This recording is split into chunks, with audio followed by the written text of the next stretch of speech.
Canto 22. Horsemen I've seen in march across the field, hastening to charge, or, answering muster, stand, and sometimes too, when forced their ground to yield, I have seen skirmishers upon your land.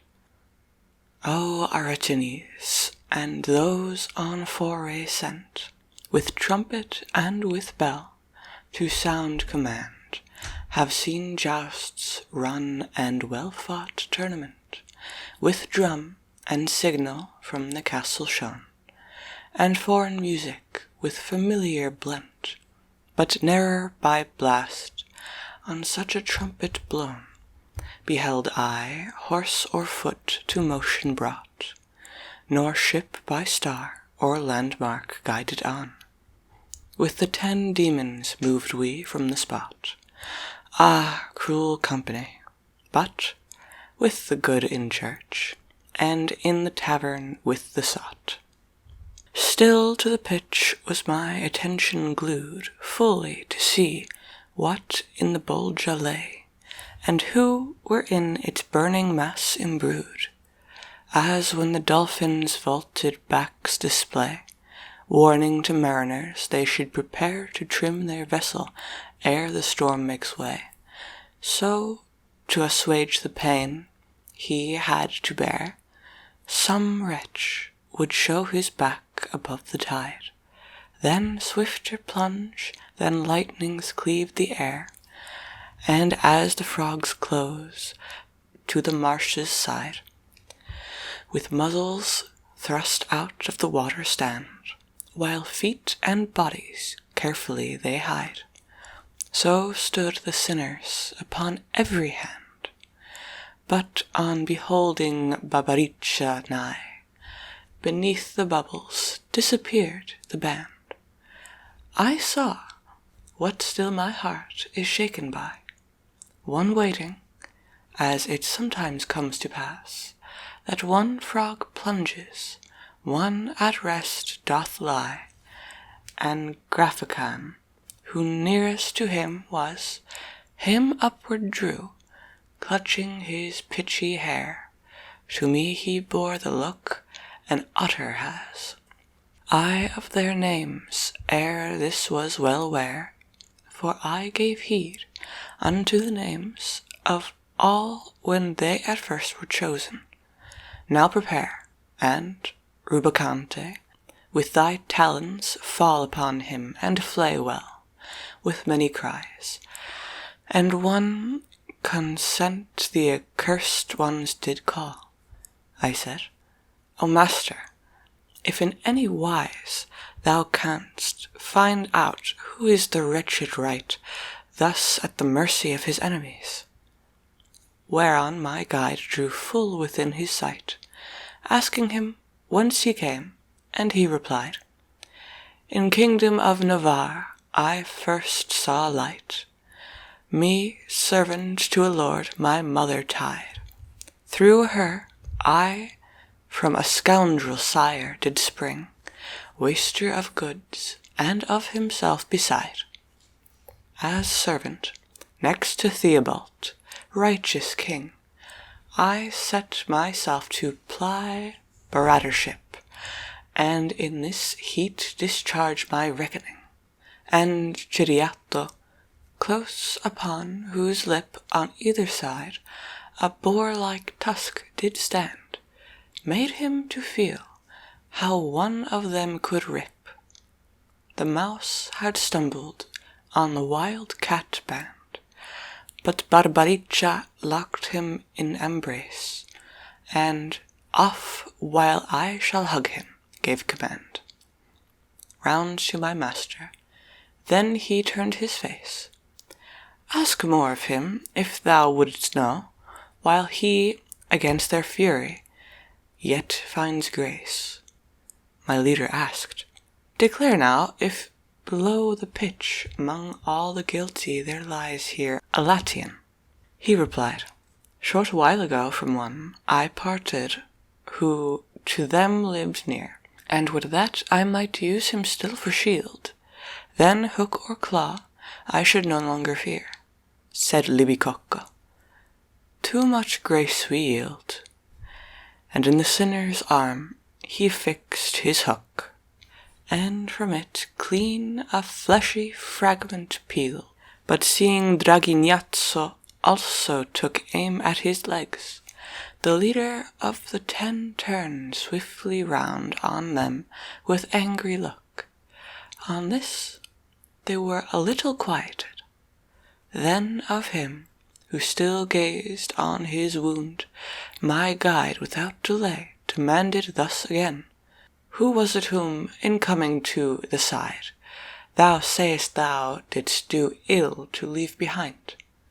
Gomita of Gallura, he replied, a vessel full of fraud of every kind, who, holding in his power his master's foes, so used them him they bear in thankful mind, for, taking bribes, he let slip all of those, he says, and he in other posts did worse, and as a chieftain 'mong the Baraters rose.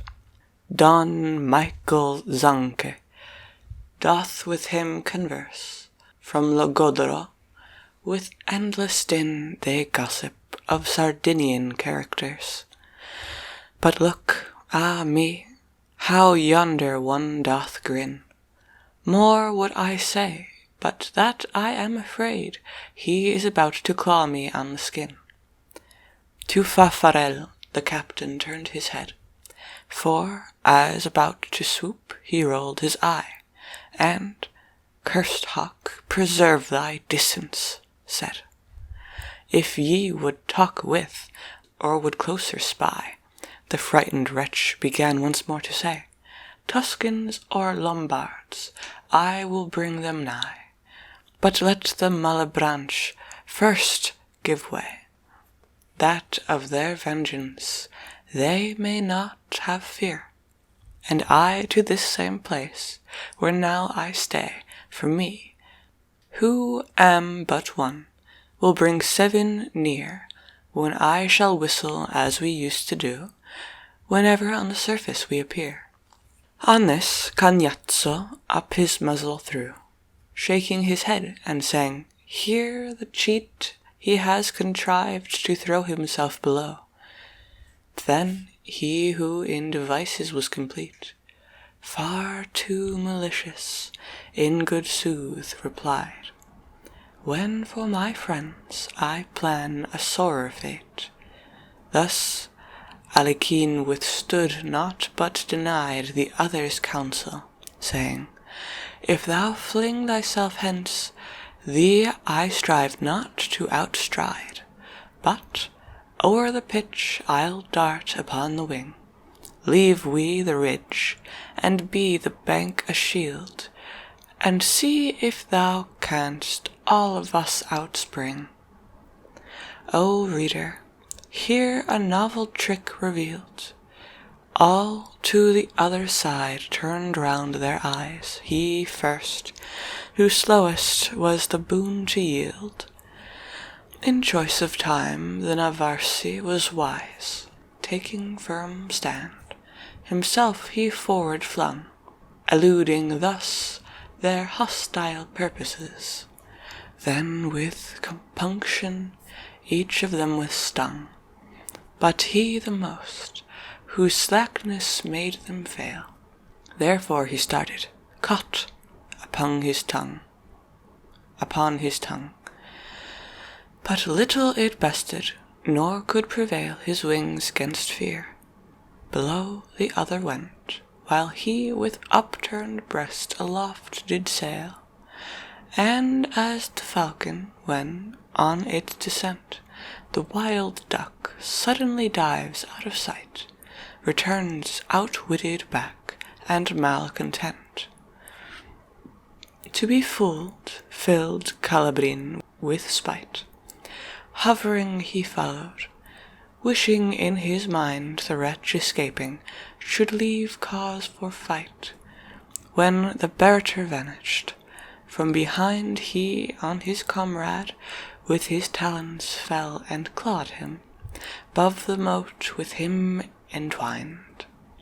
The other was a spar-hawk terrible, to claw in turn. Together then the two plunged in the boiling pool. The heat full well how to unlock their fierce embraces knew, but yet they had no power to rise again. And where their wings all plastered o'er with glue, then Babaricha, mourning with his train, caused four to fly forth to the other side with all their grapplers.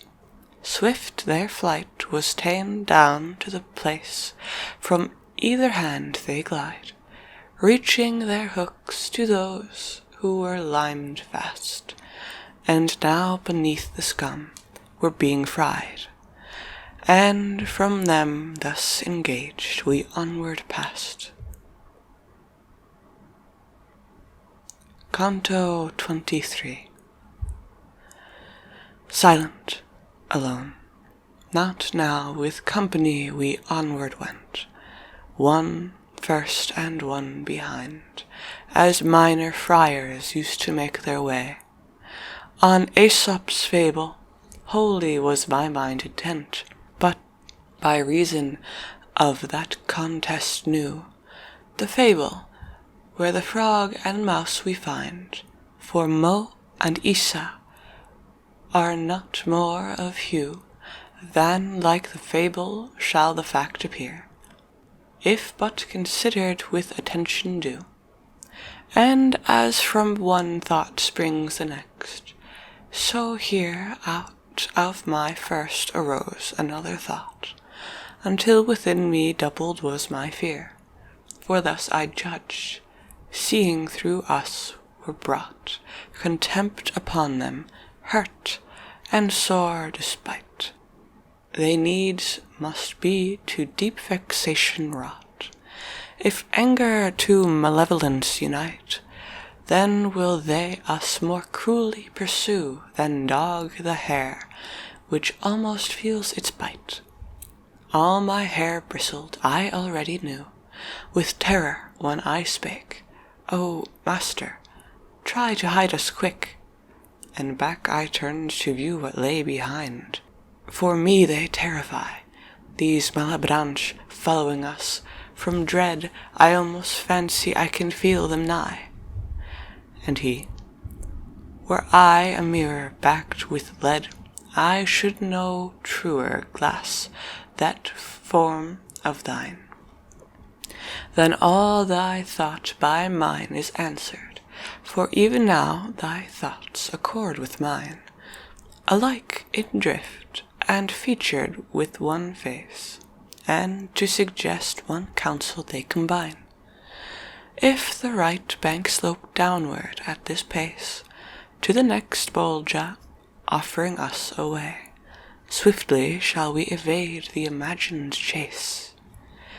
Ere he completely could his purpose say, I saw them with their wings extended wide, close on us, as of us to make their prey.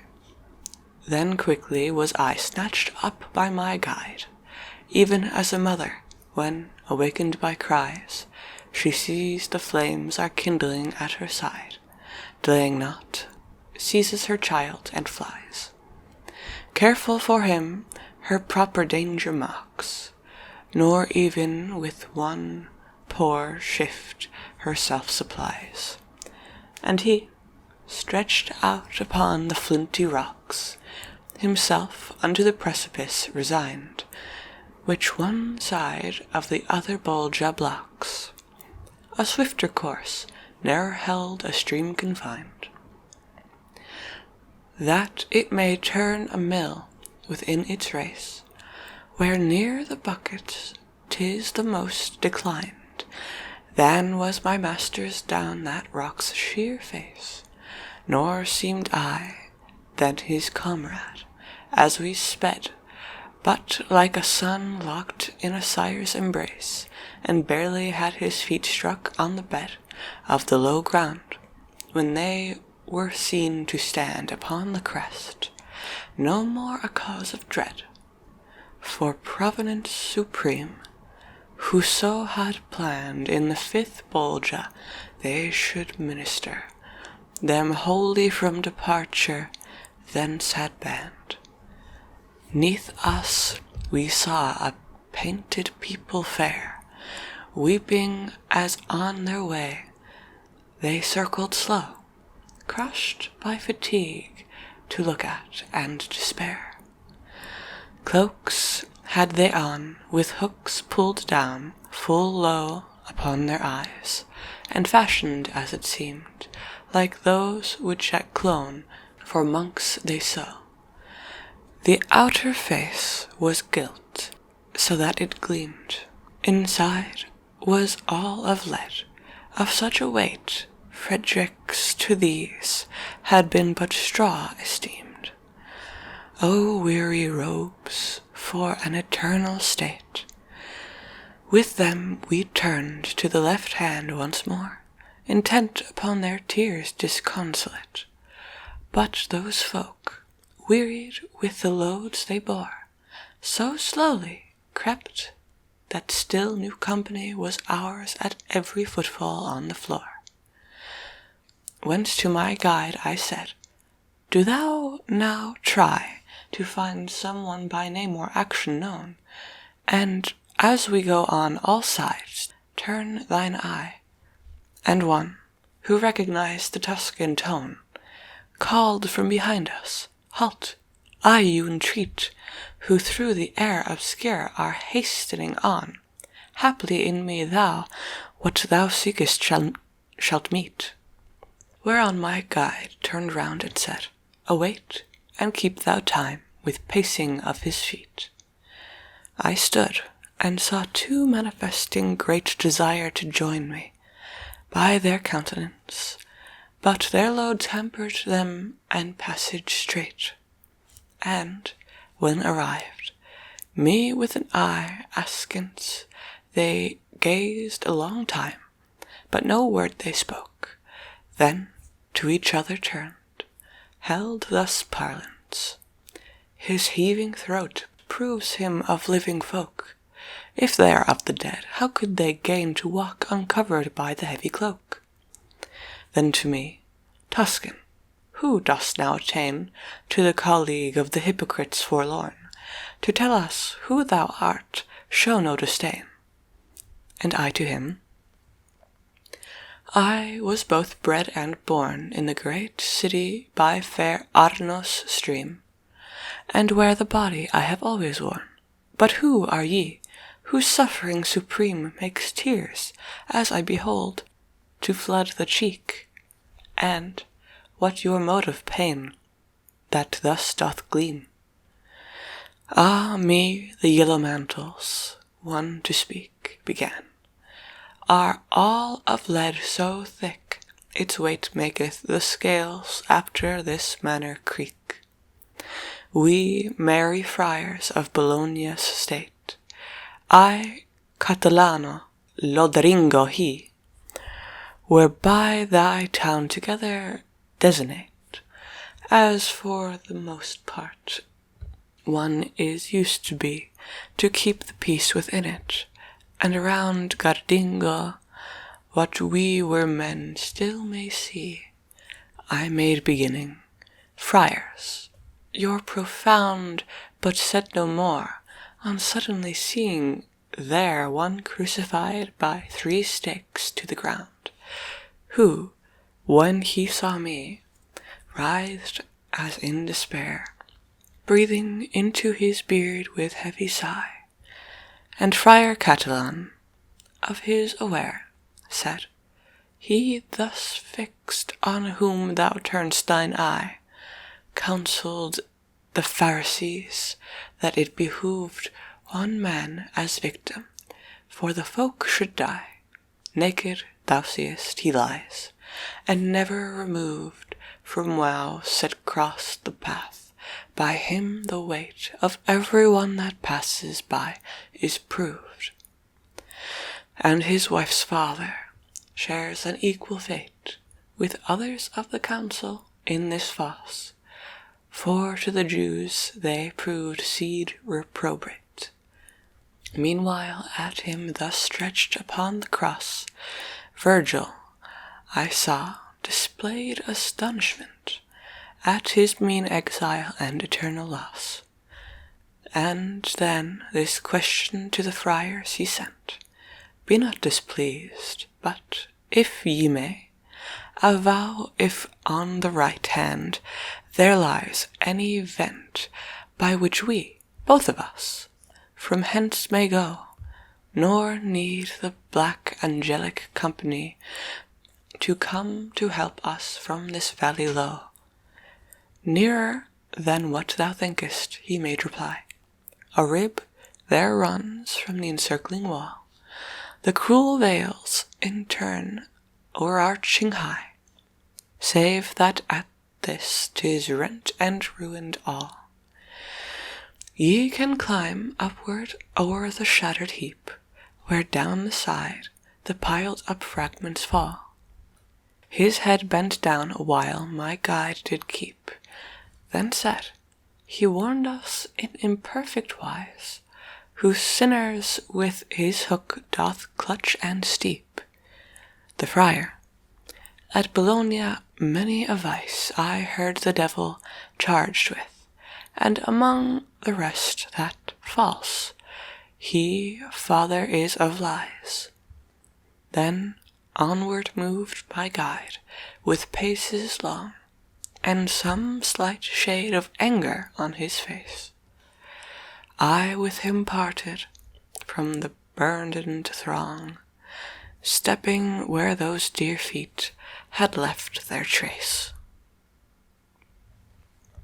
Canto 24. In season of the new year, when the sun beneath Aquarius warms again his hair, and somewhat on the nights the days have won, when on the ground the hoar frost painteth fair a mimic image of her sister white, but soon her brush of colour is all bare, the clown, whose fodder is consumed outright, rises and looks abroad, and, all the pain beholding glisten, on his thigh doth smite. Returned indoors, like wretch that sees in vain what he should do, restless he mourns his case, but hope revives when, looking forth again, he sees the earth anew has changed its face.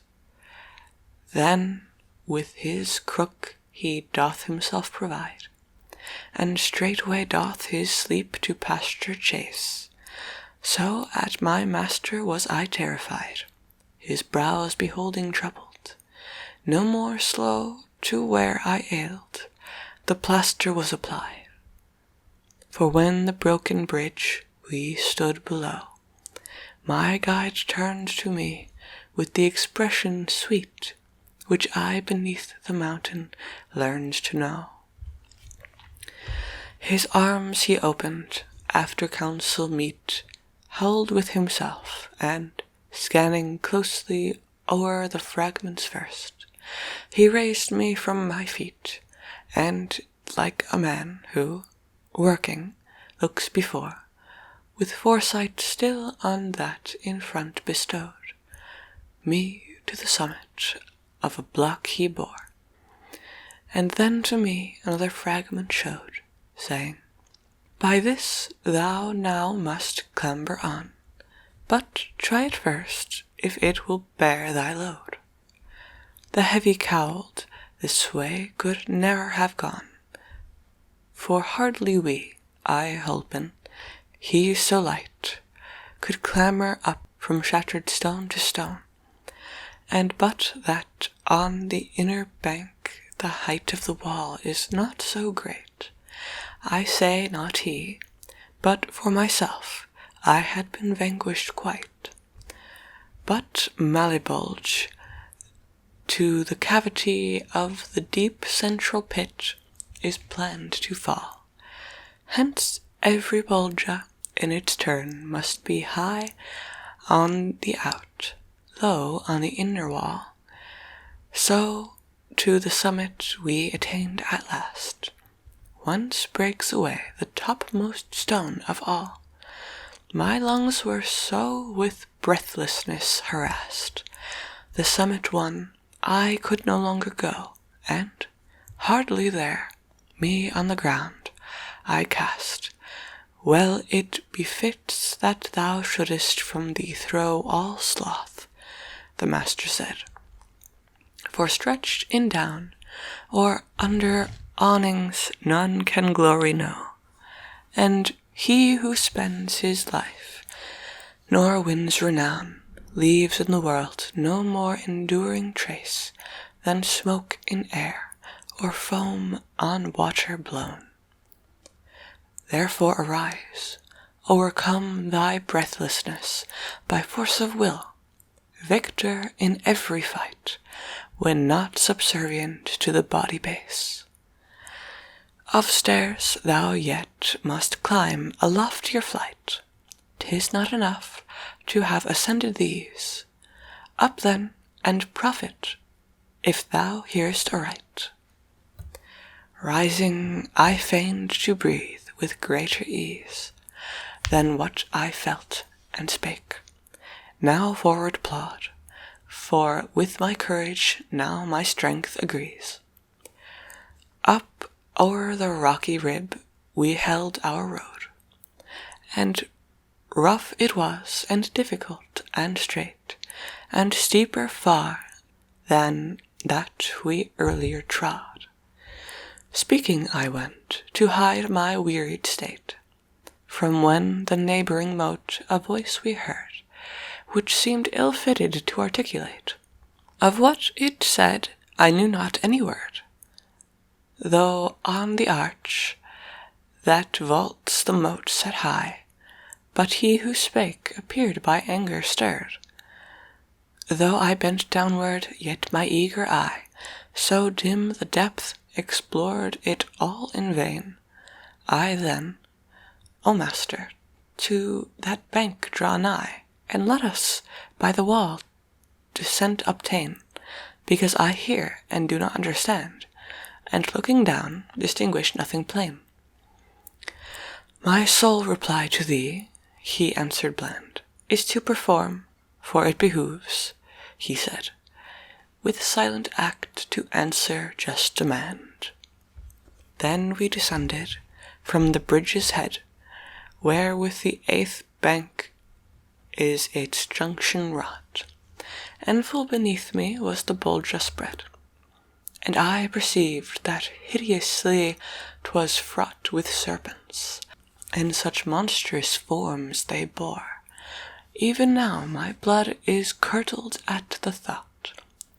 Henceforth let sandy Libya boast no more, though she breed hydra, snake that crawls or flies, twy-headed or fine-speckled, no such store of plagues, nor near so cruel, she supplies.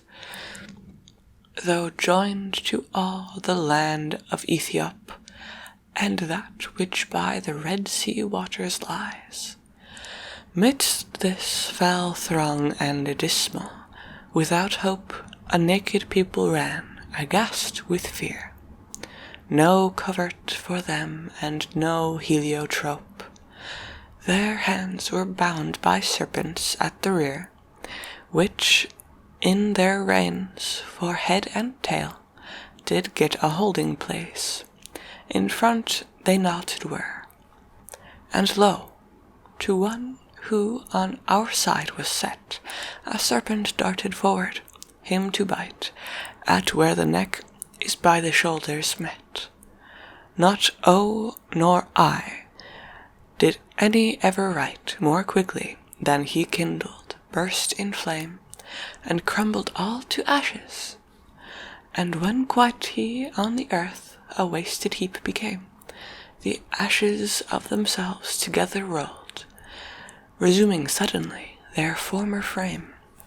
Thus as by mighty sages we are told, the phoenix dies, and then is born again, when it is close upon 5 centuries old.